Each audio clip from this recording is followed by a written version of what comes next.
Ang ganda ng tanim natin, oh. Pwede na kuhanan, oh. Dito. Kunyari sa'yo. Ay, ang ganda na. Laki na ng kamatis natin, guys, oh. So, dito, oh. Parang, yun, ano.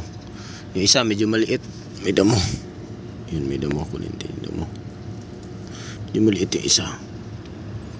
Ay, damo. Taba ng damo. Laki na sili, oh. Transfer ko pa to. Tas dyan, nandyan ng ano, may mga ano dyan eh, yung parang bees na maliit. Kaso hindi na namin binulabog para mayroon maghani sila dyan. Hindi naman ang bulabog na eh. Ganda na ano natin, oh, kamatis. Yan. Pwede nang kuhanan, oh. Maano na siya. Tumaba lalo yung hinukay ko yung ano niya, lupa. Yan, ang gaganda. Tapos doon, yan natin yung dito natin.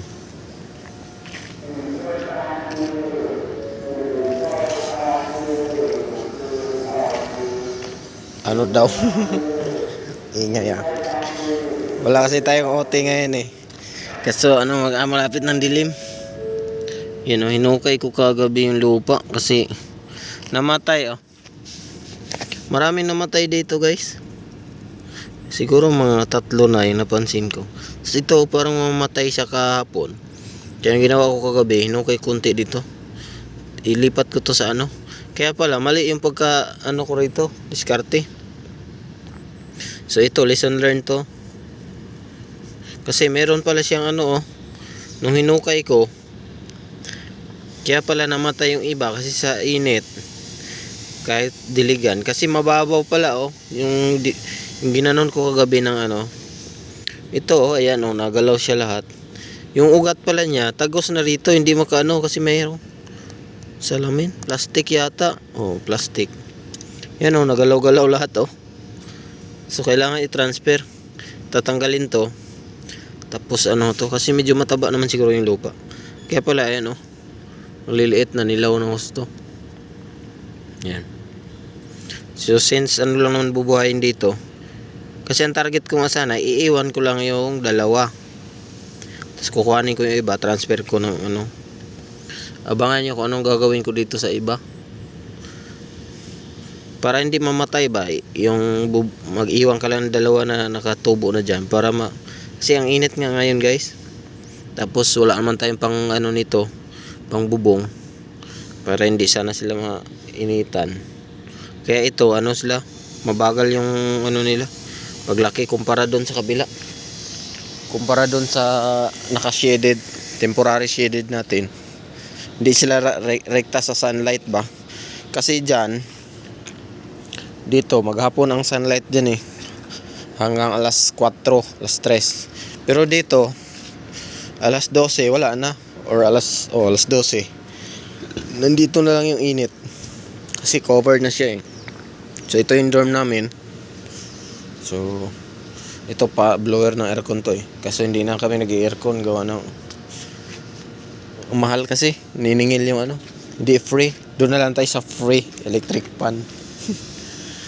Hindi kasi babayaran 1,000 eh. Dollars pa yun ha. 1,000 isang tao. Hindi ko wag na. Iyak tayo dyan.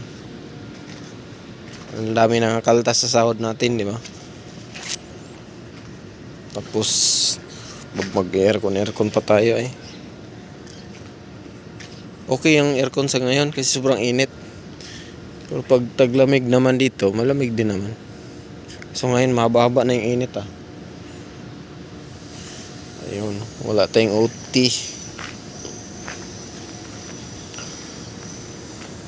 Ayun. Doon may nag-OT doon, oh. Hira lang may OT talaga. Ayun, nagtanim tayo dito para makatipid tayo konti. Pero ito, libangan natin to eh. Ganda, oh. Kaya inaraw-araw ko halos dito ng Vietnam eh. Pero may tanim yung isang Vietnam doon eh. Pero mas malago to, naunahan yun. Tagal na yung tinanim eh. Tsaka mataba pati lupa, mga parang inabunuhan nga eh. Pero ito wala eh. Pili ko lang yung lupa na ano. tawag doon, maganda ba yun doon, no? Yung nabulukan ng mga ano, may mga gandang-gandang lupa din dyan eh. Yun lang ang inano ko. Tapos nung hinukay ko siya, binago ko ba, or habok ba sa Bisaya yan eh, habok. Ayan, tumaba pa siya lalo, kaya tuwang-tuwa ako eh. So antayin ko muna to mag ano dito, mamatay itong dito para umusbong pa siya ba. Tingnan natin kung kaya pa. Kasi ito yung simula na nagpatay yung ano niya, oh. Tingnan ko kung uusbong pa talaga siya. Sana. Tsaka kung sana dumami ba, magkaroon pa siya. Para mailagay ko doon, oh. Bala ko nga lagyan, wala kasi yung dan, oh. Kasi maglalagay ako dyan. Kasi maganda yung resulta dito, kita na eh. Yung nandyan sana, oh, babaguhin ko yun eh. Maganda rin yun. Madami pa naman yun. Nawala. Kasi yun sana, para sa lahat yun. Diba?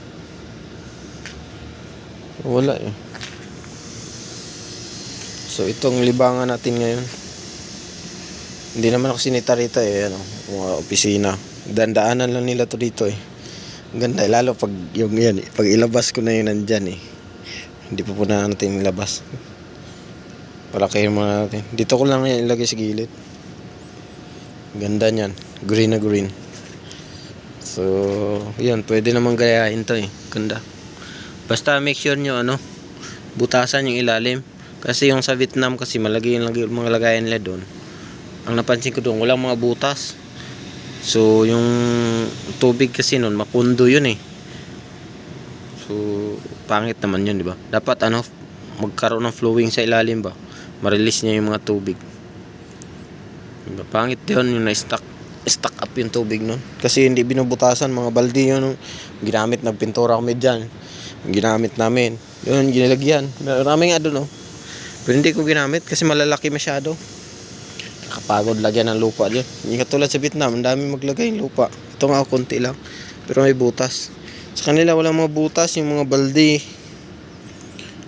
Kaya siguro, ano, hindi ganun kataba.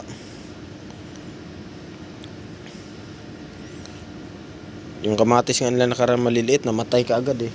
Kakabunga pa lang eh. Pero ito malalaki yan. Baka sa ano yun, variety. Pero tingnan natin. Ang ganda oh. So yun, madilim na oh. Malamok na. Ayan.